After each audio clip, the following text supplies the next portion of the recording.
FHA versus conventional loans in 2022.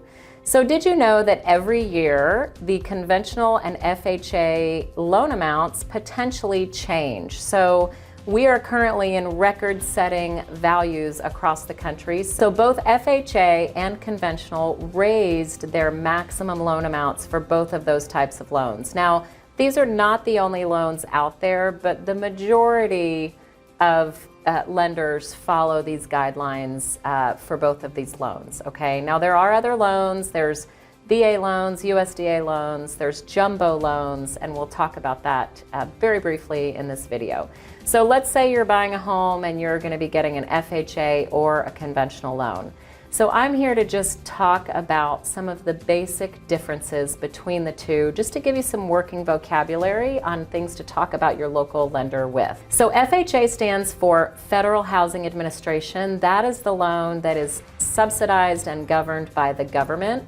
Now you will never pay your payment to the government. You'll pay your loan to a mortgage lender, but the guidelines and the security of the loan behind the scenes is the good old USA federal government, and it's restricted by the Housing, Urban, and Development, and they're the ones that make the rules for the FHA loans.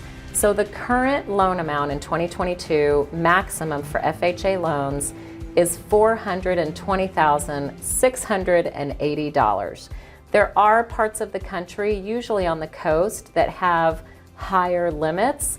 So if you're in pretty much the center of the country, this probably applies to you, this maximum. But you can just go to the FHA website, look for max loan amounts, and you could pretty easily find it on the search on the internet. So for the majority of the country, $420,680,000. Now here's a couple of other basic differences on an FHA loan and why this may be a good loan for you. The first thing is that a down payment on an FHA loan, whether or not, it doesn't matter that if you're a first-time home buyer, you can be an anytime home buyer, is only 3.5%.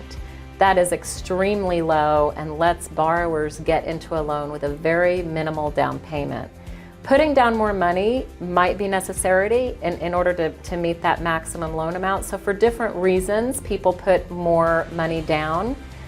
You need to be aware that the mortgage insurance premium, or MIP as it's called, is on an FHA loan for the majority of the loan. Now, depending on the number of years of the loan, whether it's 30 or 15, and depending on your down payment, there are some instances where later down the line, usually 11 to 12 years from now, you might be able to waive the mortgage insurance that's monthly, but for the most part, the low down payments, less than 10% on a 30-year loan, you have to pay the mortgage insurance premium and the monthly mortgage for the duration that you're in the loans. That's very important to know about FHA loans. Now, another great thing about FHA loans is they have super flexible underwriting guidelines. The credit score for FHA can go down to 600. There's some companies that go down to 580.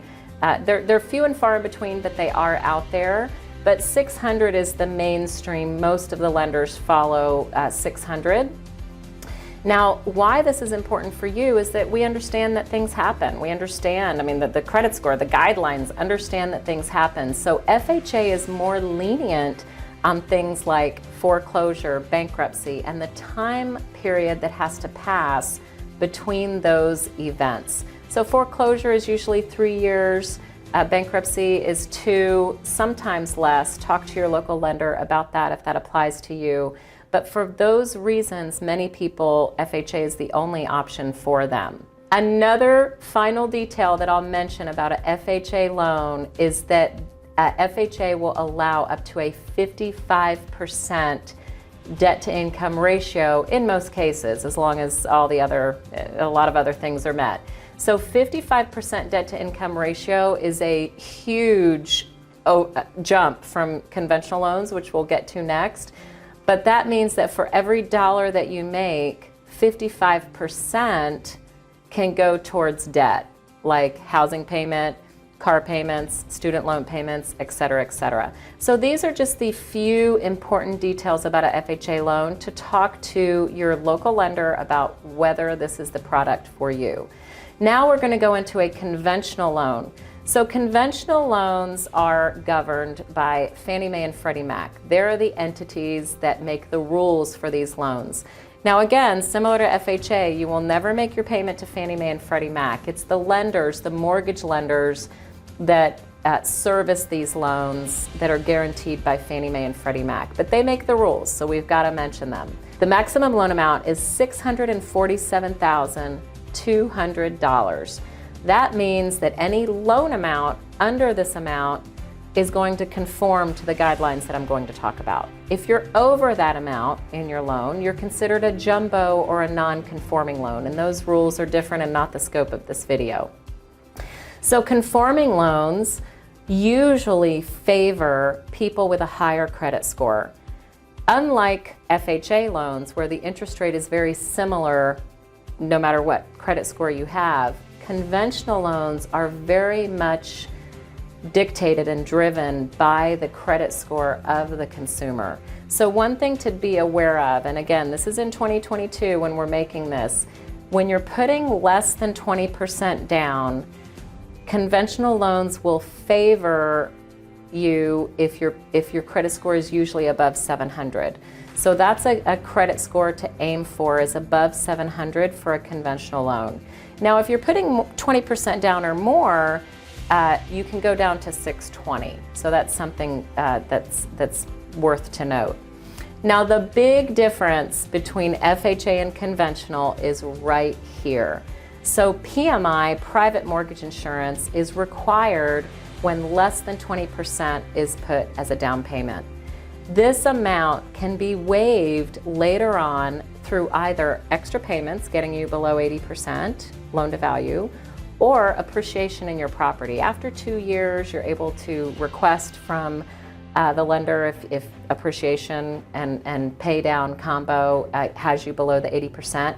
Be sure to watch my video on waiving PMI in a conventional loan, where it goes in detail about how you can do that. And we'll put that actually here in the comments, that particular video. You can watch it later.